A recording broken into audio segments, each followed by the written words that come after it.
योशमी का हाल ही में अपने पति से डिवोर्स हुआ है क्योंकि उसका पति बहुत ज्यादा एब्यूसिव था। इसीलिए योशमी ने उससे डिवोर्स ले लिया। पर अब भी उसकी प्रॉब्लम पूरी तरह से हल नहीं हुई क्योंकि उसकी बेटी की कस्टडी पूरी तरह से उसके पास नहीं है। उसका पति चाहता है कि वो उसकी बेटी की कस्टडी अपने पास रखे, जिसके लिए कोर्ट में साबित करना चाहता है कि योशमी मेंटली पूरी तरह से नॉर्मल नहीं है। और इसके पीछे उसका पास्ट भी है क्योंकि जब योशमी बहुत छोटी थी उसके माता पिता का भी डिवोर्स हो गया था, जिस वजह से उसका चाइल्डहुड बहुत ज्यादा डिस्टर्ब रहा। उसकी जिंदगी में कभी उसके ऊपर किसी ने ध्यान नहीं दिया। उसकी जिंदगी में अकेलापन था और इस ट्रॉमा को भुलाने के लिए उसका साइकेट्रिक ट्रीटमेंट चला, जिसके लिए उसे मेडिकेशन का सहारा लेना पड़ा। उसे आज भी याद है जब वो स्कूल में अपने पेरेंट्स का इंतजार किया करती थी पर उसे लेने के लिए कोई नहीं आता था। आज भी वो उस अकेलेपन से डरती है। वो बिल्कुल नहीं चाहती कि उसकी बेटी इक्यूको के साथ भी वैसा ही कुछ हो। उसे हमेशा टेंशन रहती है कि उसकी बेटी को उससे छीन लिया जाएगा, जिसका उसके दिमाग पर बहुत गहरा असर भी होता है। एक तरफ उसे अपनी बेटी का ख्याल भी रखना है, दूसरी तरफ उसे घर भी संभालना है। वो बहुत मुश्किल से पर्सनल और प्रोफेशनल लाइफ को बैलेंस कर रही होती है। वो एक प्रूफ रीडर के तौर पर काम करती है, लेकिन सैलरी उसकी बहुत कम है। साथ ही ऑफिस में उसे बहुत देर तक रुकना भी पड़ता है, इसीलिए वो अपनी बेटी को ज्यादा वक्त नहीं दे पाती, जिसके लिए वो खुद को ब्लेम भी करती है। पर ये उसकी मजबूरी है। उसे लगता है कि वो एक अच्छी माँ नहीं है क्योंकि वो सबसे अच्छी माँ बनना चाहती है, इसीलिए बार बार उसके दिल में ख्याल आते हैं। अब वो अपनी बेटी के साथ एक नया घर देखने के लिए जाती है। ये बिल्डिंग बहुत ही ग्लूमी और डार्क होती है और जिस फ्लैट में रहने वाले हैं उसकी हालत तो बहुत ज्यादा खराब होती है। छत पर ब्लैक स्पॉट है। योशमी इन सब चीजों को नोटिस नहीं करती। ना ही वो आदमी बताता है जो योशमी को फ्लैट दिखाने के लिए आया था। वो बस इसे लेने के लिए राजी हो जाती है क्योंकि उसे फ्लैट की जरूरत है। वैसे भी उसके पास इतने पैसे नहीं होते कि वो एक अच्छा घर अफोर्ड कर पाए। इस जगह बहुत सारी नेगेटिविटी है। योशमी अपनी बेटी इक्यूको के साथ जब लिफ्ट से नीचे जा रही होती है तो हमें ऊपर एक सीसीटीवी कैमरे को भी दिखाया जाता है जो पूरी तरह से ऑन है। और जब वो अपनी बेटी के साथ लिफ्ट से बाहर निकल जाती है तो हमें सीसीटीवी कैमरे की स्क्रीन पर दिखाया जाता है जहां अब भी लिफ्ट के अंदर कोई लड़की है जो अचानक से वहां से गायब हो जाती है। स्क्रीन के सामने केयरटेकर भी बैठा हुआ होता है। उसने सब कुछ अपनी आंखों से देखा पर उसने कोई रिएक्शन नहीं दिया, जैसे उसे सब कुछ पहले से पता हो। वहीं योशमी जब घर देखने में बिजी होती है तो उसकी बेटी इक्यूको खेलते खेलते टेरेस पर चली जाती है जहां पर उसे एक लाल रंग का बैग दिखता है, जिस बैग को अपने पास रख लेती है। पर जब वो अपनी मॉम योशमी के पास आती है तो वो उस बैग को लेकर बिल्डिंग के लॉस्ट एंड फाउंड एरिया में जाती है जहां पर वो उस बैग को जमा कर देते हैं। और अब योशमी अपनी बेटी के साथ यहाँ पर शिफ्ट हो जाती है। वो देखती है कि ऊपर छत पर स्पॉट है जहाँ से कुछ पानी भी टपक रहा होता है। वो समझ जाती है ये सीलिंग की वजह से हुआ है। वो केयरटेकर के पास जाती है और उसे बताती है कि हमारे फ्लैट की छत पर ब्लैक स्पॉट है जो पानी की वजह से हुआ है। वो कहता है कि बिल्डिंग बहुत पुरानी है, इस बिल्डिंग में ये आम बातें हैं। दरअसल योशमी की इस कंप्लेन को सीरियस नहीं लेता। योशमी अपने फ्लैट में वापस आ जाती है और वो स्पॉट के नीचे जहाँ पर पानी टपक रहा होता है एक बर्तन रख देती है। पर धीरे धीरे अब वो स्पॉट बड़ा होना शुरू हो जाता है। उसे समझ में आ जाता है कि ऊपर जो फ्लैट है वहाँ पर कोई लीकेज है, इसीलिए पानी टपक रहा है। और अब वो खुद ऊपर वाले फ्लैट में जाती है और डोरबेल बजाती है, लेकिन बहुत देर तक कोई बाहर नहीं आता। थक हार कर योशमी वापस जाने लगती है और जब वो लिफ्ट में होती है तो वो उसी फ्लैट के बाहर एक बच्ची को देखती है जिसके बड़े बाल होते हैं। उसने पीले रंग का रेनकोट पहना होता है। वो उसके पास जाती है पर वहाँ जाकर वो देखती है कि वहाँ पर कोई नहीं है। योशमी को लगता है कि आसपास की कोई छोटी बच्ची होगी जो यहाँ पर खेल रही थी। इसके बाद वो वापस चली जाती है। अगले दिन वो देखती है कि जो बैग उसकी बेटी को ऊपर छत पर मिला था जो लाल रंग का है, जो इन्होंने लॉस्ट एंड फाउंड में जमा करवा दिया था, वो डस्टबिन के अंदर है। उसे लगता है कि शायद किसी ने बैग को क्लेम नहीं किया होगा, इसीलिए उसे फेंक दिया गया। दरअसल उसके आसपास बहुत सी ऐसी चीजें हो रही होती है जिसे उसे नोटिस करना चाहिए, पर उसकी खुद की जिंदगी में इतनी ज्यादा प्रॉब्लम्स होती है कि वो अपनी जिंदगी से बाहर देख ही नहीं पा रही होती। साथ ही उसे माइग्रेन भी होना शुरू हो जाता है और जब वो दवा लेने के लिए जाती है तो देखती है कि पीने का जो पानी है अब वो गंदा आ रहा है। साथ ही लिफ्ट में जो इनके फ्लोर का बटन होता है उस पर ब्लैक स्पॉट आ गया है, ठीक उसी तरह से जैसे इनके कमरे की छत पर है। कमरे की छत वाला स्पॉट भी बहुत ज्यादा बढ़ चुका है। अब अगले दिन जब उसे अपनी बेटी को स्कूल से लेने के लिए जाना था तो बहुत ज्यादा लेट हो जाती है। उसकी बेटी स्कूल में उसका इंतजार करती रहती है और जब वो स्कूल पहुंचती है तो देखती है कि स्कूल बंद हो चुका है। वहां पर उसकी बेटी उसे कहीं नहीं दिखती। तभी वहां पर उसे दीवार पर एक ब्रोशर चिपका हुआ दिखता है जिस पर लिखा होता है कि मित्सुको नाम की एक लड़की अचानक से गायब हो गई। उसका कभी कुछ पता नहीं चला। योशिमी को जल्दी अपनी बेटी मिल जाती है जिसे लेकर वो अपने घर आ जाती है। कुछ देर के बाद ये दोनों के दोनों बिल्डिंग की छत पर जाते हैं जहाँ पर उसकी बेटी को लाल रंग का बैग उसी जगह पर दिखता है जहाँ पर वो उससे पहले मिला था। योशिमी उस बैग को देखकर हैरान होती है क्योंकि आखिरी बार उसने इस बैग को डस्टबिन के अंदर देखा था। उसकी बेटी इस बैग को लेना चाहती है पर वो उसे बैग लेने से मना कर देती है और खुद बैग उठाकर उसे डस्टबिन के अंदर डाल देती है। अब अगले दिन जब योशिमी की बेटी स्कूल में होती है तो बहुत तेज बारिश हो रही होती है। उसे अपने सामने वही छोटी बच्ची दिखती है जो पहले उसकी मॉम को दिखी थी, जिसने येलो कलर का रेनकोट पहना हुआ है। उसके कंधे पर वही लाल रंग का बैग है। उसके बाल खुले हुए हैं। दरअसल इक्यूको और उसकी मॉम योशिमी को बार बार ये लड़की दिख रही होती है।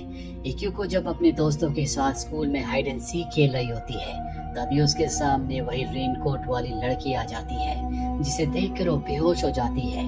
और अब योशिमी को पता चलता है कि उसकी बेटी को बार बार वही लड़की दिखती है जिसे वो भी देख चुकी है।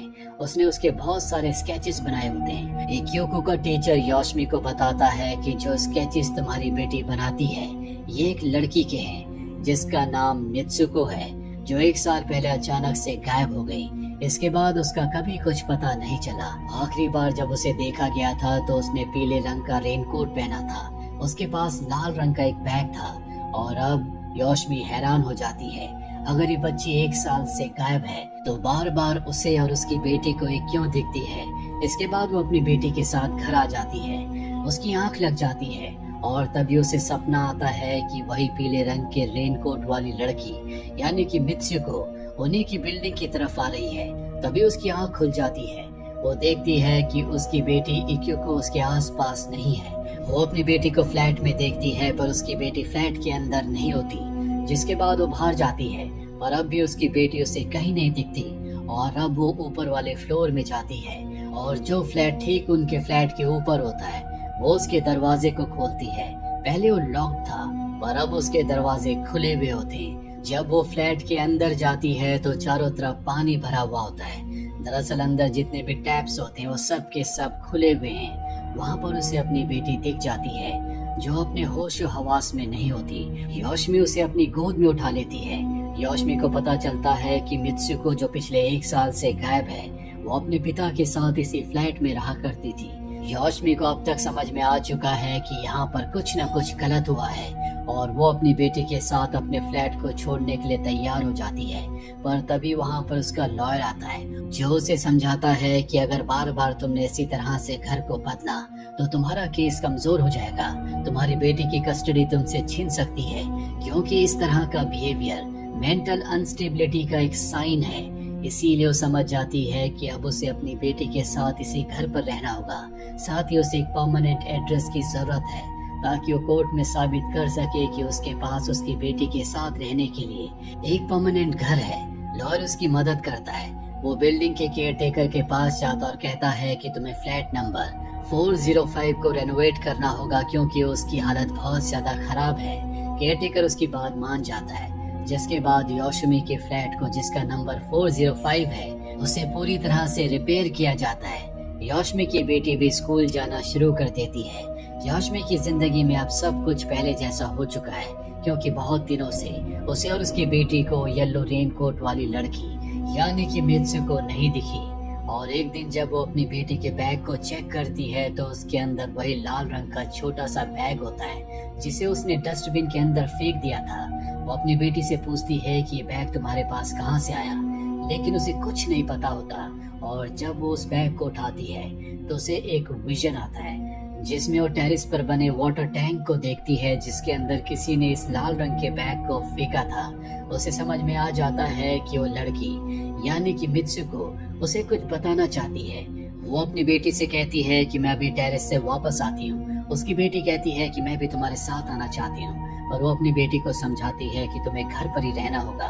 और जब वो ऊपर टेरिस पर जाती है तो देखती है कि वहाँ पर जो वाटर टैंक होता है उससे पानी बाहर निकल रहा है। योशिमी उस टैंक के पास जाती है और जैसे ही वो टैंक को टच करती है उसे एक बार फिर से विजन आता है। वो देखती है कि 1 साल पहले टैंक का इंस्पेक्शन किया गया था और उसी दिन मित्सुको उस टैंक के अंदर गिर गई थी जिससे उसकी मृत्यु हो गई। दरअसल सिर्फ वो अपने पिता के साथ रहा करती थी, उसका ध्यान रखने वाला कोई नहीं था। उसने कभी माँ के प्यार को महसूस नहीं किया। इसीलिए जब से योशिमी अपनी बेटी के साथ यहाँ पर आई है तो उसकी आत्मा अंदर ही अंदर कहीं ना कहीं जेलस हो चुकी है। वहीं योशिमी की बेटी को फ्लैट में दिखाया जाता है जो देखती है कि बाथटब के ऊपर जो टैप है वो अपने आप ही ऑन हो चुका है। पूरा का पूरा बाथटब भर चुका है और जब वो टैप को बंद करने के लिए जाती है तभी पानी के अंदर से 2 हाथ निकलते हैं जो कि मित्सुको के हैं और वो इक्युको को डुबाने की कोशिश करती है। वहीं योशिमी जब अपने फ्लैट में वापस आती है तो देखती है कि उसकी बेटी बेहोश है। वो अपनी बेटी को गोद में उठा लेती है। अब तक उसे समझ में आ चुका है कि मित्सुको की आत्मा उन्हें नुकसान पहुंचाना चाहती है, इसीलिए उसने फैसला कर लिया है कि वो इस बिल्डिंग, इस फ्लैट को छोड़कर चली जाएगी। वो अपनी बेटी के साथ लिफ्ट में जाती है और तभी लिफ्ट में चारों तरफ से पानी गिरना शुरू हो जाता है और जब वो लिफ्ट से बाहर देखती है तो वहाँ पर उसे उसकी बेटी इक्युको दिखती है। उसे कुछ समझ नहीं आता और जब वो अपने हाथ में देखती है तो उसके हाथ में और कोई नहीं बल्कि मित्सुको की आत्मा होती है। अब तक उसे समझ में आ चुका है कि मित्सुको की आत्मा उसे इस घर से जाने नहीं देगी क्योंकि जो माँ का प्यार उसे कभी नहीं मिला। वो चाहती है कि योशिमी उसे वो माँ का प्यार दे, इसीलिए वो अपनी बेटी को बचाने के लिए अपने आप को सेक्रीफाइस करने का फैसला कर लेती है। और अब जब लिफ्ट ऊपर जा रही होती है तो योशिमी की बेटी भी लिफ्ट को चेज करते हुए ऊपर पहुंच जाती है और जब लिफ्ट का दरवाजा खुलता है तो अंदर से बहुत सारा पानी बाहर निकलता है, यानी कि मित्सुको की आत्मा योशिमी को अपने साथ लेकर चली गई। 10 साल बीत जाते हैं और अब इक्युको 16 साल की हो चुकी है। वो अपने पिता के साथ रहती है पर आज भी वो अपनी मॉम को बहुत ज्यादा मिस करती है। एक दिन वो उसी पुरानी बिल्डिंग में जाती है जहाँ पर आज से 10 साल पहले वो अपनी मॉम के साथ फ्लैट में रेंट पर रहा करती थी। अब इस बिल्डिंग में कोई नहीं रहता। वो इसके बाद 405 नंबर फ्लैट में जाती है। वो देखकर हैरान हो जाती है क्योंकि फ्लैट को देखकर ऐसा लगता ही नहीं कि यहाँ पर कोई नहीं रहता। तभी उसकी मॉम की आत्मा उसके सामने आती है।